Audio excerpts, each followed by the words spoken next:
ആരാണ് പരീശന്മാർ?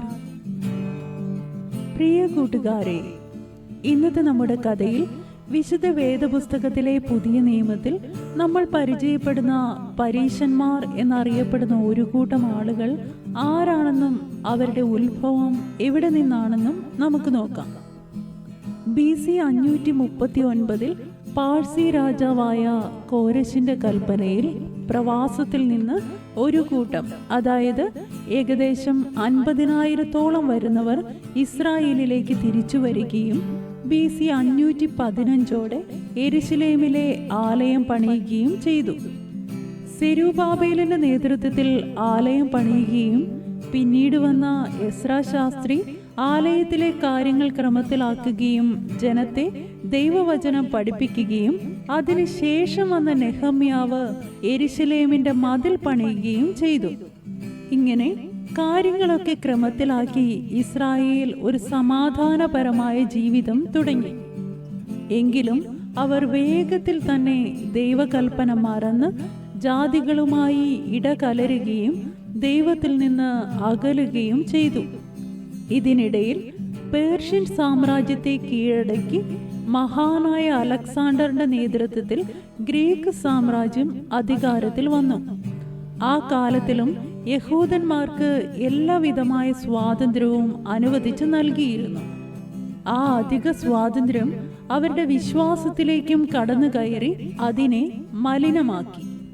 ജാതികളുടെ വിശ്വാസത്തിന്റെ അതിപ്രസരം യഹൂദ വിശ്വാസത്തിലും സ്വാധീനം ചെലുത്തിയപ്പോൾ അതിനെതിരെ നിൽക്കുവാനും യഹൂദ വിശ്വാസ പ്രമാണങ്ങളെ കാത്തു സൂക്ഷിക്കുവാനുമായി ഒരു കൂട്ടം യഹൂദർ മുന്നോട്ട് വന്നു. അവർ ദൈവത്തിന്റെ ന്യായപ്രമാണവുമായി വളരെ അടുത്ത ബന്ധമുള്ളവരും ന്യായപ്രമാണ വചനങ്ങളുടെ അർത്ഥം സാധാരണക്കാർക്ക് പറഞ്ഞു മനസ്സിലാക്കി കൊടുക്കുന്നവരും ആയിരുന്നു. അവരെയാണ് പിൽക്കാലത്ത് പരീശന്മാർ എന്നറിയപ്പെട്ടത്.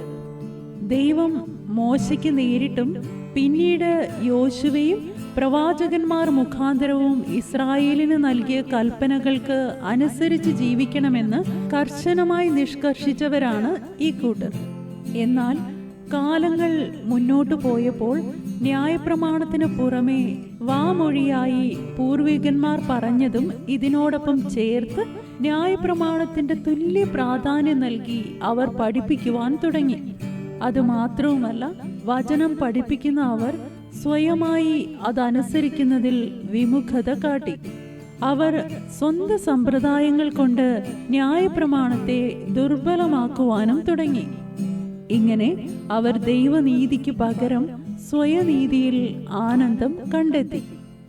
അവർ മനുഷ്യർക്ക് സ്വർഗരാജ്യത്തിലേക്കുള്ള വഴി പറഞ്ഞു കൊടുക്കുന്നതിന് പകരം അത് അടച്ചു കളയുന്നവരായി തീർന്നു. ഇങ്ങനെയുള്ളവരെ നോക്കിയാണ് യേശുക്രിസ്തു കപടഭക്തിക്കാരെന്നും വെള്ള തേച്ച ശവക്കല്ലറകൾ എന്നുമൊക്കെ വിളിച്ചത്. ഇവരുടെ പ്രവൃത്തികളുടെ വിശദാംശങ്ങൾ സുവിശേഷങ്ങളിൽ നിന്ന് വായിച്ചെടുക്കാവുന്നതാണ്. ഈ പരീശന്മാരിൽ പലരും കർത്താവിന്റെ പരസ്യ ശുശ്രൂഷയുടെ കാലത്തും കർത്താവിന്റെ ഉയർപ്പിന്റെ ശേഷം അപ്പോസ്തോലന്മാരുടെ ശുശ്രൂഷ കാലത്തും കർത്താവിനെ മിശിഹായായി അംഗീകരിക്കുകയും രക്ഷയ്ക്ക് അവകാശികളായി തീരുകയും ചെയ്തിട്ടുണ്ട്. ഇന്ന് കർത്താവ് നേരിട്ട് വന്ന് നമുക്ക് പറഞ്ഞു തന്ന വചനം നമ്മുടെ കരങ്ങളിൽ ഇരിക്കുമ്പോൾ മറ്റൊരാൾ സത്യത്തിന് നിരക്കാത്ത കെട്ടുകഥകളുമായി വന്ന് നമ്മെ വഞ്ചിക്കാതിരിക്കട്ടെ. അതിന് ദൈവം നമ്മെ സഹായിക്കട്ടെ. ഇന്നത്തെ വീഡിയോ കൂട്ടുകാർക്ക് പ്രയോജനപ്പെട്ടു എന്ന് വിശ്വസിക്കുന്നു. വേറൊരു കഥയുമായി അടുത്ത വീഡിയോയിൽ നമുക്ക് വീണ്ടും കാണാം. ദൈവം അനുഗ്രഹിക്കട്ടെ.